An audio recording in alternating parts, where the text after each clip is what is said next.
गुरु प्यारी साध संगत जी, राधा स्वामी जी, साध संगत जी, आज की जो साखी है वो डॉक्टर ईश्वर सिंह जी की साखी है। यह साखी बहुत पुरानी है और सुनने वाली साखी है। आप जी से विनती है कि साखी को पूरे सुनने की कृपालता करें, बीच में से छोड़कर ना जाएं। आपको यह साखी बहुत अच्छी लगेगी और सीखने को भी बहुत कुछ मिलेगा। संगत जी, ये हजूर महाराज जी के समय की साखी है। जब बीबी रुक्को डेरे में सेवा किया करती थी, डॉक्टर ईश्वर जो थे वो जानवरों के डॉक्टर थे और कपूरथले में रहते थे, पर उनके अंदर परमात्मा को मिलने की बहुत चाहत थी, इच्छा थी। ईश्वर सिंह जी सत्संगी बनना चाहते थे, नाम लेना चाहते थे, पर उसको लोगों ने बहुत डराया कि तुम नाम मत लो, तुमने नाम लेकर क्या करना है, तुम डेरे मत जाओ। ये जो गुरु होते हैं उनके पास जादू टूने करने की ताकत होती है। ये जादू टूना करते हैं, इंसान किसी काम का नहीं रहता। पर ईश्वर सिंह के अंदर गुरु को मिलने की बहुत इच्छा थी। एक दिन उनसे रुकना हुआ। उन्होंने अपनी साइकिल ली और ब्यास को निकल गए। जब ब्यास दरिया के किनारे पहुँचे तो दरिया के किनारे के साथ साइकिल चलाते गए, पर उनको कहीं भी डेरा नज़र नहीं आया। शाम हो गई। उस समय में पुल नहीं होते थे, दरिया बेड़ी के द्वारा पार किया जाता था।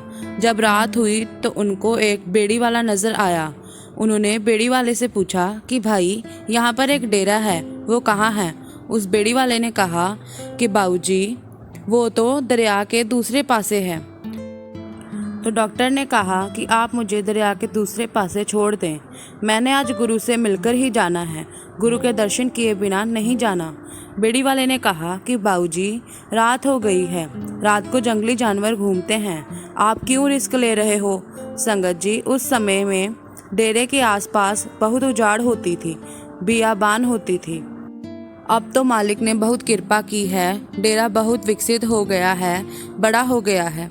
पर उस समय डेरा छोटा हुआ करता था और संगत भी बहुत कम हुआ करती थी। खैर, ईश्वर सिंह जी ने उस बेड़ी वाले से कहा कि तुम मुझे दूसरे किनारे पर उतार दो, तुम्हारी जिम्मेदारी खत्म। उसके आगे मैं जानूं या मेरा गुरु जाने, अब जिसके अंदर इतना विश्वास हो उसे क्या ही हो सकता है। बेड़ी वाले ने ईश्वर सिंह को दूसरे पासे उतार दिया और जब वो डेरे पहुंचा तो रात के 2-3 बज चुके थे। जब वो डेरे के अंदर पहुंचा तो बीबी रुक्को ने उसे देखा और पूछा कि भाई, क्या करने आए हो?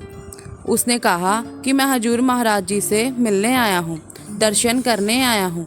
बीबी रुक्को सुबह के बहुत कड़क थे। उन्होंने डॉक्टर को बोला कि टाइम नहीं देखते, क्या हुआ है? कोई टाइम है बाबा जी से मिलने का? चलो जाओ, कल आना। बीबी रुक्को जब डॉक्टर को बुरा भला बोल रही थी तो डॉक्टर ने सोचा कि जब गुरु के सेवक की जुबान में ही रस नहीं है, जो 24 घंटे गुरु के पास सेवा करते हैं, जब उसको ही कुछ हासिल नहीं हुआ तो मुझे क्या होगा? जिस गुरु के सेवक ही ऐसे हैं तो गुरु कैसा होगा? उसने अपनी साइकिल उठाई और वापस अपने घर चला गया। सत्संगी वीरों ने उसे पूछा कि सुना, तुम गुरु के दर्शनों के लिए गए थे? तो डॉक्टर ने कहा कि भाई, दर्शन क्या करने थे, वहाँ तो एक बीबी ने मुझे इतना बुरा भला बोला कि मेरा मन ही नहीं किया गुरु से मिलने का। जब गुरु के सेवादारों की ही जुबान इतनी कड़वी है तो गुरु से मिलकर क्या करना था? तो सेवादार हंसने लगे और कहा कि तुम गुरु से मिलने गए थे कि सेवादार बीबी से? ये तो गुरु ने तुम्हारा इम्तिहान लिया था और तुम उसमें फेल होकर वापस आ गए हो। उसने सोचा कि बात तो ठीक है, मिलने तो मैं गुरु से गया था, पर बिना मिले ही आ गया। उसने फिर डेरे जाने का फैसला किया और उस डॉक्टर के पास एक आदमी ब्यास से अपने घोड़े का इलाज करवाने आता था। वो उसके घर पर गया और कहा कि तुम मेरे साथ चलो, गुरु के दर्शन करने चलते हैं। तो उसने कहा, ना भाई, मैं नहीं जाता। वो इंसान पर पता नहीं क्या जादू करते हैं कि इंसान उन्हीं के पास ही रह जाता है। पहले भी 2 आदमी गए थे, वापस ही नहीं आए। डॉक्टर वापस अपने घर चला जाता है, पर उससे रहा नहीं जा रहा था। वो फिर से उस राइस के घर गया और किसी न किसी तरीके से उसे डेरे जाने के लिए राज़ी कर लिया। दोनों डेरे के लिए चल पड़े। जब डेरे पहुँचे तो हजूर महाराज जी सत्संग फरमा रहे थे। 20-25 लोग उनके पास बैठे हुए थे और सत्संग सुन रहे थे। जब बाबा जी ने उन दोनों को देखा तो बाबा जी ने डॉक्टर ईश्वर सिंह जी को इशारा किया, पर उस वक्त डॉक्टर को लगा कि बाबा जी ने उसे नहीं, उस रईस को इशारा किया है, क्योंकि उस वक्त वो उस इलाके का माना हुआ रईस था। पर उस रईस ने कहा कि भाई मुझे नहीं, तुम्हें बुला रहे हैं। तो डॉक्टर ईश्वर सिंह उठकर आगे चले गए। बाबा जी ने उन्हें अपने सामने बिठा लिया। उस समय बाबा जी तुक भी आप ही पढ़ते थे और उसके अर्थ भी खुद ही समझाते थे। आजकल तो पाठी साहबान तुक पढ़ते हैं और बाबा जी अर्थ समझाते हैं, पर उस समय संगत कम हुआ करती थी, इसलिए बाबा जी खुद ही तुक पढ़ा करते थे और संगत को खुद ही अर्थ समझाया करते थे। जब सत्संग खत्म हुआ तो डॉक्टर ईश्वर सिंह को लगा कि सारी करामात इस किताब के बीच है जो हजूर महाराज जी के पास है। उसने बाबा जी से कहा कि आप ये किताब मुझे 1 हफ्ते के लिए दे दो, अगले हफ्ते मैं आपको वापस कर दूंगा। बाबा जी ने कहा कि भाई मैं तो आप इससे तुक पढ़कर संगत को अर्थ समझाता हूँ, मैं नहीं दे सकता। डॉक्टर ईश्वर सिंह को लगा कि वाकई इस किताब के बीच में कोई करामात है जो ये मुझे दे नहीं रहे। उसने फिर बाबा जी से कहा कि 1 दिन के लिए ही दे दो। 1 दिन के लिए तो दे ही सकते हो, मैं कल आपको वापस कर दूंगा। अब हजूर महाराज जी तो जानते ही थे कि उसके अंदर क्या चल रहा है, तो बाबा जी ने कहा कि भाई मैं रात को भी इसे पढ़ता हूँ, मेरे पास इसकी 1 ही कॉपी है, मैं नहीं दे सकता। अब ईश्वर सिंह को विश्वास हो गया था कि इस किताब में पक्का कोई करामात है जो ये दे नहीं रहे। तो उसने अपने कुर्ते की जेब में से 70-75 रुपए निकाले और बाबा जी के सामने रख दिए और कहा कि ये सारे रख लो और मुझे ये किताब दे दो। उस समय में 70-75 रुपए बहुत होते थे, लेकिन हजूर महाराज जी ने कहा कि तुम चाहे मुझे कितने भी कीमत दे दो, लेकिन मैं ये किताब तुम्हें नहीं दे सकता। डॉक्टर ईश्वर सिंह को यकीन ही हो गया था कि उस किताब में ही कोई जादू है। खैर वो वापस अपने घर कपूरथला आ गया और वापस आकर उसे पता चला कि वो किताब तो हर जगह 2 रुपए में मिल रही है। संगत जी, बाबा जी ने उसे किताब इसलिए नहीं दी थी कि वो सारी उम्र किताब ही पढ़ता रहता, वापस डेरे नहीं आता। अब गुरु ने तो अपनी रूह को अपनी ओर खींचना ही है। जब वो डॉक्टर फिर डेरे गया तो बाबा जी ने मुस्कुराकर कहा कि भाई तू आ गया, अब तो मैं किताब की तो नहीं ना ज़रूरत। तो उसने कहा कि नहीं सच्चे पातशाह, अब किताब की नहीं ज़रूरत, अब तो नाम की ज़रूरत है, मुझे नाम बख्श दो। बाबा जी महाराज जी ने कहा कि तुम्हें नाम कैसे दे दूँ, तुम्हारी तो अभी बाजू भी नहीं टूटी। तो डॉक्टर ने कहा कि कमाल है बाबा जी, नाम लेने के लिए बाजू टूटी होनी ज़रूरी है। बाबा जी ने कहा कि पहले तेरी बाजू टूटेगी, फिर जुड़ेगी, जब जुड़ जाएगी तो तुम मेरे पास आ जाना, मैं तुम्हें नाम दे दूंगा। तो डॉक्टर ने कहा कि मैं तो अपना बहुत ध्यान रखता हूँ, मेरी बाजू कैसे टूटेगी। बाबा जी ने कहा कई बार इंसान घोड़े से गिर जाता है और बाजू टूट जाती है।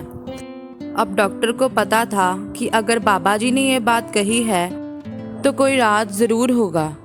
उनका कहा पूरा ज़रूर होगा। डॉक्टर ने कहा बाबा जी मैं घोड़े पर बैठूंगा ही नहीं, फिर बाजू कैसे टूटेगी।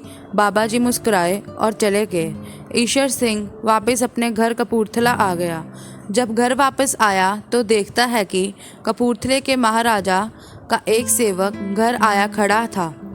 उस समय में महाराजा के जितने भी घोड़े हाथी होते थे सबका इलाज ईश्वर सिंह करता था, क्योंकि जानवरों का डॉक्टर था। सेवक ने कहा कि जल्दी चलो, महाराज ने आपको बुलाया है। अब राजे के हुक्म अनुसार ईश्वर सिंह सेवक के साथ अस्तबल में पहुंच गया। राजे ने कहा कि ईश्वर सिंह ये देखो, मैंने 2 अरबी घोड़े लिए हैं, एक पर तुम बैठो और एक पर मैं बैठता हूँ, आओ इनकी चाल चेक करते हैं। ईश्वर सिंह ने कहा कि जी मैं घोड़े पर नहीं बैठ सकता। राजे ने कहा क्यों? तो ईश्वर सिंह ने कहा जी मेरे महाराज ने मना किया है। तो राजे ने कहा कौन महाराज?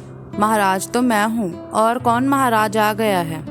उसने कहा, जी मेरे सतगुरु ने मना किया है, मेरे गुरु ने मना किया है। तो राजे ने कहा कि खड़े खड़े पर ही बैठ जा और फिर उतर जाना, मेरे बोल की भी कदर पड़ जाएगी। उसने कहा कि ठीक है जी, जो आज्ञा। ईश्वर सिंह जैसे ही घोड़े के ऊपर बैठा तो घोड़ा नया था, वो भाग गया और ईश्वर सिंह नीचे गिर गया और अपनी बाजू तुड़वा बैठा। अब आगे साखी ध्यान से सुनने वाली है और समझने वाली है। गुरु सेवक के कर्म कैसे कटवाता है। जब ईश्वर सिंह की बाजू टूट गई और प्लास्टर लग गया, 6 महीने बाजू ठीक होने को लग गई। उसकी बाजू ठीक तो हो गई, लेकिन उसकी बाजू मुड़कर कान तक नहीं जाती थी। अब जिन लोगों ने नाम लिया है वो जानते हैं कि कान तक हाथ जाना क्यों ज़रूरी है।